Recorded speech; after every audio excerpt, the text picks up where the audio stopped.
August 16th, 1996, Clayton County, Georgia. 34-year-old Sherri Holland leaves her vacation home in Florida in order to drive back to her residence in Atlanta, but never arrives. 8 days later, Sherri's abandoned vehicle is discovered on Interstate 75 with a nail in one of the tires, and her 2 dogs are found in a field a few miles away.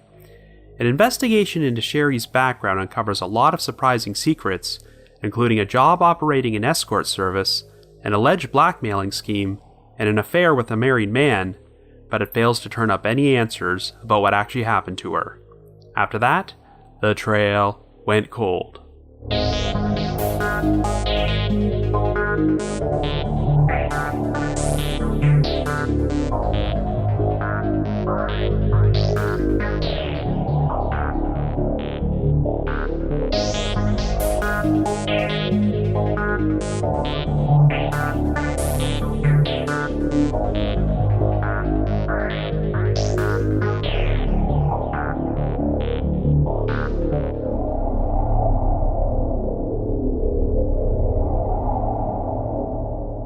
Hello everyone, and welcome to the latest episode of The Trail Went Cold. I'm your host Robin Warder, and today we're going to be covering an odd missing persons case, the 1996 disappearance of Sherri Holland. This is an unusual story about a woman who vanished after leaving on a lengthy road trip from Florida to Georgia, and her abandoned vehicle was discovered only about a half hour or so from her destination. What's even stranger is that Sherri's 2 dogs accompanied her on her trip, but were soon found a few miles away, though I should probably warn you ahead of time that one of them was fatally struck by a vehicle after wandering out into traffic. The circumstances of Sherri's disappearance are strange enough, but it would also turn out there was a lot of intrigue in her personal life, as she had spent the last couple of years running an escort service, and according to her business partner, Sherri had potentially put her life in danger by blackmailing some of her clients. If that wasn't enough, Sherri had also been carrying on a lengthy affair with a married man who was planning to leave his wife and marry her, but may have been getting cold feet. There's even been speculation that Sherri may have simply wanted to get away from it all and staged her own disappearance to start a new life somewhere. The only thing we know for certain is that Sherri is still a missing person over 2 decades later, so we're going to explore all the potential theories surrounding her disappearance on this episode. However, before we get started, just a quick reminder that The Trail Went Cold is a weekly podcast, which is currently available for download on several platforms, including iTunes, Stitcher, Google Play Music, and Spotify. So if you like this podcast, be sure to subscribe to it, and please leave us a rating or review on any of those sites to help spread the word and garner us more exposure. The Trail Went Cold is on Patreon, so if you would like to learn how to support the show, please visit our page at patreon.com/thetrailwentcold. For as little as $1 a month, you can garner access to exclusive rewards, which may include stickers and thank you cards, early access to episodes, and bonus content. So with all that out of the way, let us now delve into the unsolved disappearance of Sherri Holland.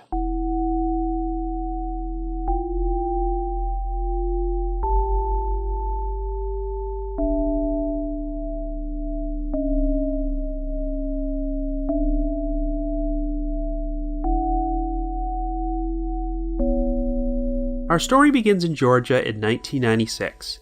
Our central figure is 34-year-old Sherri Vanessa Holland, who resides in a house on Peachtree Battle Road in the Buckhead district in Atlanta. After graduating from high school, Sherri spent the first half of the 1980s in the Army as a sharpshooter before she was honorably discharged and began a career in real estate. A decade later, Sherri had amassed enough money that she now owned a separate vacation home in the resort town of Flagler Beach, Florida. On August the 8th, she decided to travel down there for a vacation and brought along her 2 dogs, a boxer named Gracie and a mixed breed named Bear. During her time in Flagler Beach, Sherri was known for being a private person who mostly kept to herself and rarely had visitors. However, on the morning of August 16th, Sherri was chatting with her neighbor in her yard when she heard the phone ring inside her house, prompting her to say, "That's probably the call I'm waiting for." She went inside, and shortly thereafter, Sherri emerged with her suitcases and 2 dogs and told her neighbor she was driving back to Atlanta, a trip which would take approximately 6 hours. she climbed into her champagne-colored 1987 BMW 325i and left at around 11:30 a.m. However, over the course of the next week, none of Sherri's friends or family heard from her or were able to get in touch with her in either Atlanta or Flagler Beach. Her twin sister, Sherri Holland, eventually became concerned, so she contacted the Flagler Beach Police Department on August the 23rd to officially report Sherri missing. The following day, Sherri's family left Atlanta in order to drive down to Flagler Beach. Shortly after they left the city, they were driving south on Interstate 75 in Clayton County when they suddenly noticed Sherri's BMW parked on the northbound shoulder of the road. The location was only about 15 miles southeast of Atlanta and in close proximity to the town of Morrow. It was estimated that the vehicle was only about a 25 to 30 minute drive away from Sherri's residence in Buckhead, but neither Sherri nor her two dogs could be found. When police were notified and arrived at the scene, they discovered that the BMW's right front tire was flat because there was a nail in it. Sherri's purse was in the vehicle, but her wallet was not inside of it, and her suitcases were missing.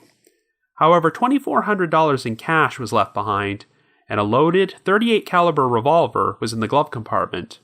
Upon further investigation, it was determined that the BMW had been parked next to the I-75 since August the 16th, the same day Sherri had left Flagler Beach. Later that night, a state trooper had made a DUI arrest near that location and filmed it, and the BMW could be seen in the background of his video.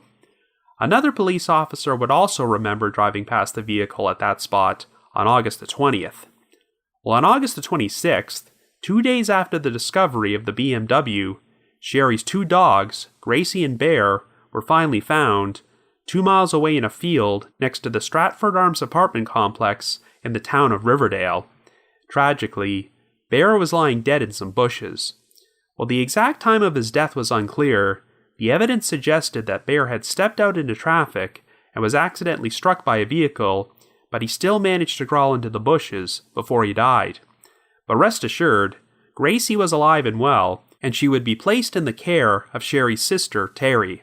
It would turn out there were several periodic eyewitness sightings of Gracie in the area during the 10-day period she was missing. Most of the witnesses recalled seeing her walking along the road, but one resident of the Stratford Arms apartment complex claimed that Gracie had made an attempt to lead him towards a wooded area located across the street. Well, investigators would perform a search of those woods with cadaver dogs, but were unable to find anything. In fact, multiple searches would be performed throughout Clayton County in the vicinity near where Sherri's BMW was found, but failed to turn up any trace of Sherri or evidence to suggest what might have happened to her. Sherri's father, Clayton Holland, would also put up a reward of $30,000 for information. An eyewitness would come forward and tell police he remembered seeing a woman matching Sherri's description on the evening of August 16th at a Quick Trip convenience store located less than 3 miles away from where her vehicle was abandoned. She was seen alongside a man, and the witness said they both entered a dented and faded mid-1980s blue Oldsmobile or Buick. Investigators also received an anonymous tip from someone who claimed they had seen Sherri outside her BMW on I-75 and that she was loading her luggage into a white pickup truck. But even though Sherri's suitcases were never found, this sighting could not be corroborated. Well, once investigators started delving into Sherri's background, the story became even stranger. It turned out that Sherri had been running a high-end escort service from her home called Atlanta Supermodels. Sherri's photograph was also discovered inside an issue of Atlanta Excitement, an adult magazine usually circulated in local strip clubs and sex shops. The photo was used as part of a provocative advertisement, and Sherri was listed under the name Christie. It was apparent that Sherri was now working in the adult entertainment business, though investigators would not disclose many details publicly, and it's unclear if she actually performed any sex work. Regardless, she did not have a criminal record, and it seemed like Sherri's work in this field came as a complete surprise to her father. What is known is that her escort service, Atlanta Supermodels, had been operating since 1992, and that Sherri ran it with a business partner named Jim Bundy. When Bundy was interviewed by police, they noticed that he immediately spoke of Sherri in the past tense while sharing his suspicions that she had been murdered. According to Bundy, Sherri had been using the escort service to run a blackmail scheme. Since she operated her business in the Buckhead district, one of the most affluent sections of Atlanta, some of her clients were pretty wealthy. Bundy claimed that Sherri set up hidden cameras on her property in order to videotape her clients in compromising positions with the escorts and would use the footage to blackmail them. He said he had heard multiple people discuss the possibility of murdering Sherri prior to her disappearance. Well, in spite of Bundy's shocking claims, I have never seen any indication that any corroborating evidence was found to support his story, and none of Sherri's clients have ever been identified as potential suspects. But investigators have claimed that since individuals in the adult entertainment industry are often reluctant to talk to police, it was not easy for them to gather information about Sherri's work in that field.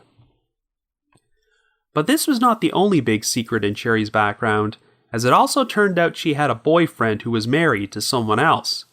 The boyfriend's name has never been released publicly, but we do know that he had been romantically involved with Sherri for 7 years and was interviewed by police. The boyfriend claimed that he had briefly separated from his wife in 1990 before they reconciled, but nonetheless, he continued his affair with Sherri. By the time 1996 rolled around, he told Sherri that he was finally planning to divorce his wife and hoped to marry Sherri by December of that year. However, he was apparently having second thoughts about this idea and had still not broken things off with his wife by the time Sherri went missing, prompting the two of them to get into an argument right before she left on her trip to Flagler Beach. It turned out the boyfriend was the one who made the phone call Sherri received at her vacation home while she was outside speaking to her neighbor. Sherri had paged him, and he claimed that when he phoned her, she told him she was heading back home to Atlanta. She said she would call him again after she arrived, and they would have further discussion about the relationship, but this turned out to be the last time he ever heard from her. Even though their affair had been going on for 7 years, the boyfriend said he did not believe his wife ever knew about it. Anyway, shortly after Sherri went missing, investigators performed a search of her house in Atlanta and were surprised to find there were very few personal belongings inside. Sherri's boyfriend and her sister Terry had additional keys to her house, but they both denied going inside there at any point before the police did their search. However, this discovery began to fuel speculation that perhaps Sherri had disappeared voluntarily, as she had apparently hinted about taking off to Europe. Many of her friends told investigators that she had grown depressed about the uncertain nature of her relationship with her boyfriend and had been saving up money to get out of the escort service business. Weeks after Sherri disappeared, police were provided with a recording of a phone conversation involving Terry. While the person she was talking to has never been identified, Terry could be heard expressing her belief that her sister may have possibly staged her own disappearance in order to travel abroad. However, as the years went by, and no evidence could be found to suggest that Sherri was still alive, investigators started expressing their belief that she had become a victim of foul play. The investigation remained at a standstill for 2 decades until the Georgia Bureau of Investigation and the Clayton County Sheriff's Office received a tip which prompted them to perform a new search of a dense wooded area in June of 2018. The location was somewhere between I-75 and the town of Morrow, and the search came about after a witness expressed his belief that he had found some of Sherri's personal items in the area. Years earlier, he claimed he had discovered a driver's license and a membership card for the retail chain Sam's Club buried under some sand near a creek. Both these items bore the name Sherri Holland, and Sherri did have a Sam's Club membership at the time she went missing. The witness subsequently threw the items away because he didn't think they were important until his daughter later found a story about Sherri's disappearance on the internet. When the witness heard her name, it instantly rang a bell, and he thought Sherri resembled the photo he remembered seeing on the driver's license, so this prompted him to contact the police. Unfortunately, the new search of the wooded area failed to turn up Sherri's remains or any additional evidence. In spite of this, the Morrow police chief spoke to the media and made it very clear that Sherri's escort service business and her work in the adult entertainment industry would have no influence on their investigation, stating, quote, "Whatever her profession was, It's incumbent upon us as law enforcement agency to seek justice." End quote. But after nearly 23 years, there are still no answers about what actually happened to Sherri Holland.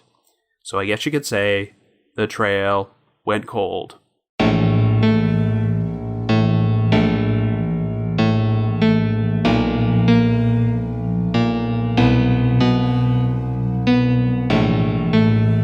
Now, this is a very baffling case with a lot of unanswered questions, though it's possible that many of the details I've just shared with you are nothing more than red herrings that have no connection to the disappearance. It's always frightening when a person goes missing and their abandoned vehicle is discovered by the side of a heavily traveled road, yet there don't seem to be any witnesses who actually saw what happened. You might recall the episode I did 2 years ago about the 1990 disappearance of Paige Renkowski, a Michigan woman who vanished without a trace while driving home. Like Sherri Holland, Paige's abandoned vehicle was discovered on the side of an interstate, and many of her personal items were left behind, including her shoes and her purse, which still had money inside. Witnesses did recall seeing Paige outside her vehicle talking to a man near a minivan, so the most likely explanation is that this person abducted her, but the part no one has ever been able to figure out is why Paige pulled over to begin with, since there didn't seem to be anything wrong with her vehicle. In Sherri's case, her vehicle was found with a nail in one of the tires, so it's not hard to imagine why she pulled over, but there's a lot of other details about her disappearance which don't make much sense. Of course, I know that many of you listeners are dog lovers, and that's why I felt I should warn you right at the outset that one of Sherri's dogs was killed, though it seems like his death was an unrelated accident. But when you heard this story, many of you dog owners probably said to yourself, "There's no way she would have left her dogs behind." Well, Sherri's family and friends pretty much said the exact same thing, as they described her as loving Gracie and Bear as if they were her own children. That's the main reason they doubted the theory that she staged her disappearance to start a new life. Even if Sherri was having a lot of personal problems and just wanted to get away from it all, she probably would have taken her dogs with her, and if that wasn't possible, at the very least, she would have arranged for someone to take care of them rather than abandoning them next to the interstate. This is yet another cold case in which you could utter the phrase, "if only dogs could talk," because it's possible that Gracie and Bear saw exactly what happened to Sherri. We have 2 reported eyewitness sightings of Sherri on the day she was last seen. One witness claimed they saw a woman matching Sherri's description at a convenience store only a few miles away from where her BMW was abandoned, and she was climbing into a vehicle with an unidentified man. But as I've stated on this podcast many times before, eyewitness sightings in missing persons cases can be notoriously unreliable, and I think there's a good chance the witness just saw another woman resembling Sherri who wasn't actually her. Now, the second eyewitness sighting is a bit more interesting, as the authorities received an anonymous tip from someone who says Sherri had been seen outside her BMW next to the I-75 and that she was loading luggage into a white pickup truck. Assuming this witness isn't lying, there is good reason to believe the sighting might be legitimate, as Sherri's suitcases were never found. If Sherri was actually staging her own disappearance, then this person in the pickup truck could have been her getaway driver. But the more logical explanation is that Sherri was forced to pull over after a nail punctured her tire, and the driver of the pickup truck stopped to give her a ride. I don't buy the staged disappearance theory at all, so I find it much more believable that Sherri could have been picked up by the wrong person who later murdered her and disposed of her body. This idea is also supported by the fact that even though Sherri's purse was found in the BMW, her wallet was missing, and some of the items from said wallet were allegedly found near a wooded area years later. However, what doesn't make sense is why Sherri would leave other important items behind in her vehicle, such as a loaded gun and $2,400 in cash, as there's no reason to leave that much money unattended.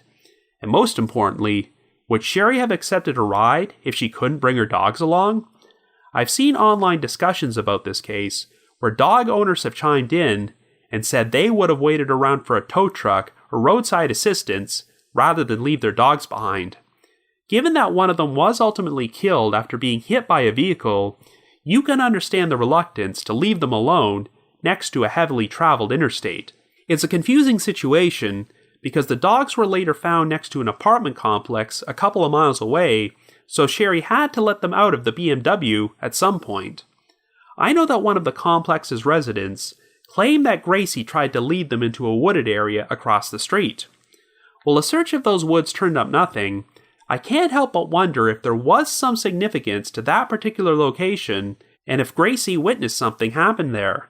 Perhaps a motorist gave Sherri and her dogs a ride, but then let the dogs out of their vehicle at some point and drove Sherri to another spot in order to harm her. There aren't many specific details about the sighting of Sherri loading her luggage into a white pickup truck, except that the tip was anonymous. For this reason, I'm willing to consider the possibility that the entire story was fabricated, and perhaps the tipster was personally involved in Sherri's disappearance and intentionally gave investigators a false lead in order to send them in the wrong direction. However, before we try and figure out what actually happened to Sherri, we have to follow the timeline of her disappearance. The last confirmed sighting of her took place at around 11:30 a.m. when she drove away from her vacation home in Flagler Beach. According to her neighbor, Sherri went inside the house to answer an important phone call and left almost immediately afterward. We now know the caller was Sherri's boyfriend and that she had paged him beforehand, but assuming the boyfriend is telling the truth, it doesn't sound like their conversation was that significant, and Sherri simply told him she'd call him again after she arrived back in Atlanta. We do know that Sherri did manage to complete around 400 miles of her trip, and that her abandoned BMW was found in Clayton County, only 20 to 30 minutes away from her destination. Since the state trooper wound up capturing the BMW in the background by complete chance when he filmed a DUI arrest on the evening of August the 16th, that dismisses the possibility of someone planting the vehicle at that location at a later time, so it seems likely that something happened to Sherri before she made it home. It is a bit surprising that the BMW sat on the shoulder of the I-75 without being checked out by police, and it's pretty crazy that Sherri's family were the ones who happened to spot it there while leaving Atlanta to drive down to Flagler Beach. While it seems likely that Sherri originally pulled over there because the nail punctured her tire, the big unanswered question is, how did that happen? Well, I have my doubts that the nail wound up in the tire in Flagler Beach, because I don't think Sherri would have been able to drive 400 miles before she had to pull over. And unfortunately, we don't know if Sherri made any other stops on her trip before she reached that location in Clayton County. In some of the earliest news articles about Sherri's case, investigators stated that it was not unprecedented for killers to have intentionally deflated their victims' tires in order to lure them into a trap. While they never provided any specifics, I have a feeling they might have been referring to the unsolved flat tire murders which occurred in Dade County, Florida in 1975. From February until July of that year, a total of 5 young women were murdered, and in each of those cases, the tires on the victims' vehicles were slashed or deflated, leading to speculation that the killer approached the women in order to offer their assistance before murdering them. None of these 5 murders were ever solved, and it was never conclusively proven that they were all committed by the same person. And of course, I'm not trying to say that the same person who murdered these women also killed Sherri. But I suppose it's possible that if Sherri pulled over somewhere near where her BMW was found, someone could have shoved a nail in her right front tire. This person then could have followed Sherri when she got back on the road, saw her pull over on the I-70 once the tire became too flat, and then stopped to offer their assistance before abducting her. However, that seems overly complicated, so I think it makes a lot more sense that the flat tire was purely accidental because Sherri happened to run over a nail which was resting on the road somewhere. The wrong person then came along and was able to abduct and murder Sherri under the guise of offering her a ride. In most cases, this would be the obvious explanation, but because there was so much additional intrigue in Sherri's personal life at that time, we have to explore some other potential scenarios. Okay, I have so many questions about Sherri's escort service business, but unfortunately, I do not have all the answers, since at the outset at least, police deliberately chose to withhold a number of details about her private life. It really doesn't seem like there are many details about Sherri's life between 1985 and 1992, as we know she broke into real estate after being honorably discharged from the Army, but at some point, she wound up breaking into the adult entertainment industry and running an escort service. At the very least, it sounds like this revelation came as a complete surprise to Sherri's father, Clayton Holland, after she went missing. But given that Sherri had a separate vacation home in Florida, I'm guessing she was doing well financially. Since investigators chose not to disclose a lot of details about Sherri's work in the industry, it's unclear whether she performed any sex work herself, though an extensive article about the case, published in the August 20th, 2001 edition of the Atlanta Constitution, rather crassly referred to Sherri as a quote-unquote prostitute in the headline. We know that Sherri did post her photo under a false name in an advertisement in an adult magazine, but she was a very attractive woman, so perhaps she used her photo to help generate interest in her escort service business, even if she never personally had sex with people for money. During that aforementioned article, Clayton Holland expressed his concern that the authorities were keeping him in the dark and not giving Sherri's case the attention it deserved because she worked in the adult entertainment industry. Well, the police have always denied this, and the new search they performed for Sherri last year does seem to demonstrate that they are committed to finding out what happened to her, regardless of how she might have made her living. Now, one piece of information we do not know is how exactly Sherri met this business partner of hers, Jim Bundy. In fact, there are very few details out there about Bundy at all, only that he told investigators that Sherri was running a blackmail extortion scheme by secretly videotaping her clients in compromising positions, and pushed forward the theory that she may have been murdered because of this. Now, if you search online and go to the forums for Porchlight International for the missing and unidentified, you'll find a thread about Sherri's case containing an interesting post from 2010 by a user named A New Day. A New Day claimed they worked for Sherri for 4 years and that Sherri did not have much involvement in the escort service, as most of the work was performed by Jim Bundy. According to A New Day, Bundy acted very nervous and sketchy following Sherri's disappearance, and they do not believe his story that she was videotaping clients in order to blackmail them. A New Day wrote that if anyone did that, it would have been Jim Bundy, and they were skeptical that was even his real name, as he apparently had a suspicious backstory. Bundy also allegedly told A New Day that Sherri probably just wanted to disappear to get away from her life and make her boyfriend worry about her. Since Bundy pretty much lived off Sherri and her business, which was very profitable, A New Day would not be surprised if he wanted to take over the escort service himself. Of course, given that this is an anonymous 9-year-old internet comment, I have no idea if there's any truth to it, and I don't know what happened to Bundy or the escort service after Sherri went missing. But unless the authorities have deliberately withheld information, I have never seen any evidence besides Bundy's word that Sherri was operating a blackmail scheme.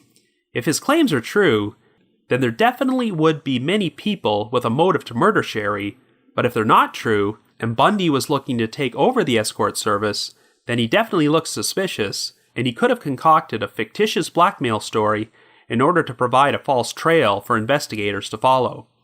However, even if Bundy had no direct involvement in Sherri's disappearance, I could still see him making up stories about her to paint her in a negative light and justify his decision to take control of her business. The biggest issue I have with the idea of Bundy being responsible is trying to figure out how he knew Sherri would be at that particular location on I-75 in Clayton County. Bundy may have known that Sherri was traveling down to Flagler Beach on a vacation, but unless he was having her followed, I don't know how he could have known she was leaving to travel back to Atlanta on the morning of August 16th. And even on the off chance that Bundy or someone else was following Sherri from Florida, why would they do so for 400 miles and wait until she was just outside Atlanta before they abducted her and made her disappear? How could they have known ahead of time that she would get a nail in her tire and pull over at that particular spot?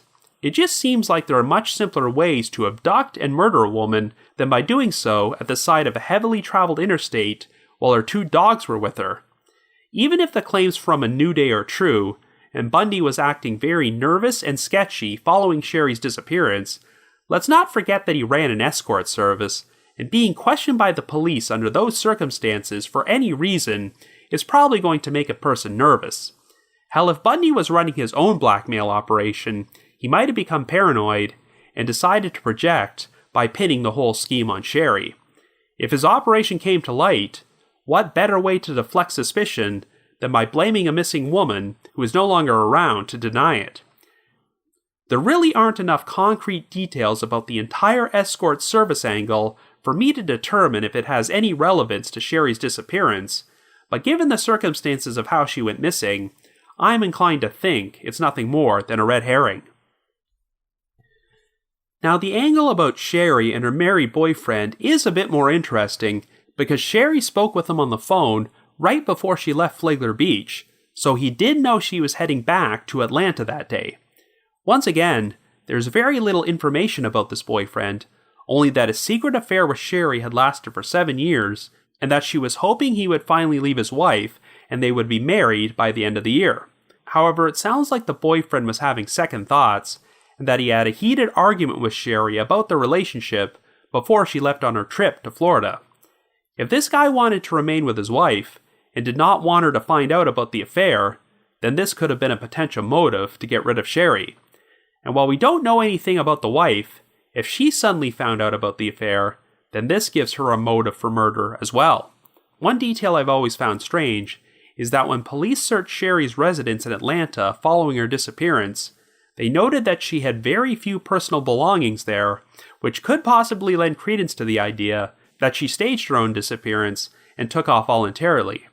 But like I said earlier, I don't buy that theory, and I doubt that a woman looking to start a new life would leave her dogs and $2,400 behind in her abandoned vehicle. I know investigators received a recording of a telephone conversation involving Sherri's sister Terry, where she stated that Sherri could have gone abroad and staged the whole thing, but it sounds like Terry was just expressing a possible theory rather than giving any indication that it was true. It's interesting how the Charlie Project profile page for Sherri states that a quote-unquote source came forward with this recording, but doesn't provide any additional details. I have no idea who this source is or how they recorded that phone conversation, but I do wonder if it was someone who had a vested interest in making everyone believe Sherri disappeared voluntarily. Sherri's sister and boyfriend both had additional keys to her residence in Atlanta, though they both claim they never went in there after she went missing. But hypothetically, if the boyfriend was involved in her disappearance, he could have used the key to enter the residence before the police searched it and removed a lot of her personal belongings in order to give off the false impression that Sherri took off. However, as far as I can tell, it does sound like the boyfriend was cooperative with investigators and they've never suspected him.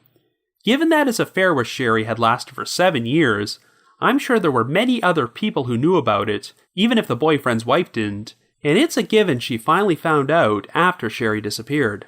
It just doesn't sound like he had a strong enough motive for murder, and even though he knew she was driving back to Atlanta that day, the evidence strongly suggests something happened to her before she made it home. So how would Sherri and the boyfriend have crossed paths at that particular location on the interstate? In the aforementioned message board comment from A New Day, they mentioned that Sherri was out of town a lot of the time, so perhaps the reason she had few personal belongings inside her house in Atlanta was because she just wasn't there all that much. After all this time, it seems like investigators have pretty much dismissed the staged disappearance theory and are certain that Sherri was a victim of foul play. Last year, they performed another search of a wooded area located near I-75 and Morrow, though it's unclear if this was the same woods that Sherri's dog Gracie tried to lead people to during the early stages of the investigation. As you'll recall, this new search was performed because a man claimed he found Sherri's driver's license and a Sam's Club card buried near there. It is odd that this guy would not think these items were important enough to hold on to and decide to just throw them away, yet he still remembered the name on the license and recognized Sherri's photo years later. Nevertheless, investigators still found his tip to be credible, as those particular items were never found, but they ultimately didn't find anything. If the witness's story is true, then this lends credence to the idea that Sherri was abducted on I-75 and the perpetrator went to the trouble of disposing of evidence in the area. Overall, I am leaning towards the theory that all the drama from Sherri's personal life, such as her work with the escort service and her relationship with the boyfriend, had no connection to her disappearance, and she was abducted and murdered by a completely random killer. I don't know if Sherri accidentally drove over a nail, or if someone intentionally punctured her tire with it at another location, but I think she was forced to pull over to the northbound shoulder of I-75, and unfortunately for her, the wrong person took advantage of this by stopping to offer assistance. I think it's possible that the perpetrator's original plan was to give Sherri a lift and drive her to another location to harm her, so she loaded her luggage into this person's vehicle. However, she then insisted on bringing Gracie and Bear along and let them out of the BMW, but the killer knew that having dogs in his vehicle could hinder his plan, so he made the decision to abduct Sherri by force before driving away.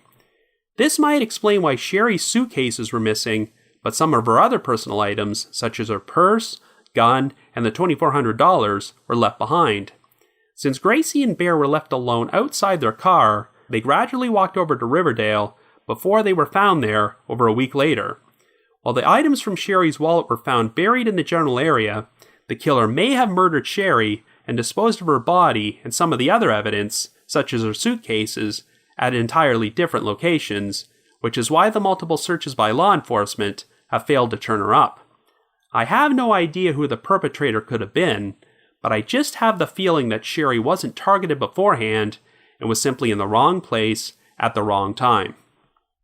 Anyway, since a new search was performed last year, investigators have obviously not given up on this case, and with the right break, hopefully they can close this at some point. So if you happen to have any information about the unsolved disappearance of Sherri Holland, please contact the Morrow Police Department at 770-960-3003. That's 770-960-3003. Or you can also call the Georgia Bureau of Investigation at 1-800-597-TIPS. That's 1-800-597-8477. If you just have your own thoughts about what happened, feel free to leave me a comment or send me an email under the subject line Trail Went Cold Contest to robin.warder@icloud.com. That's robin.warder@icloud.com. Now the reminder that The Trail Went Cold is on Patreon, so please visit patreon.com/thetrailwentcold to learn how you can support our podcast and become eligible for some pretty neat rewards.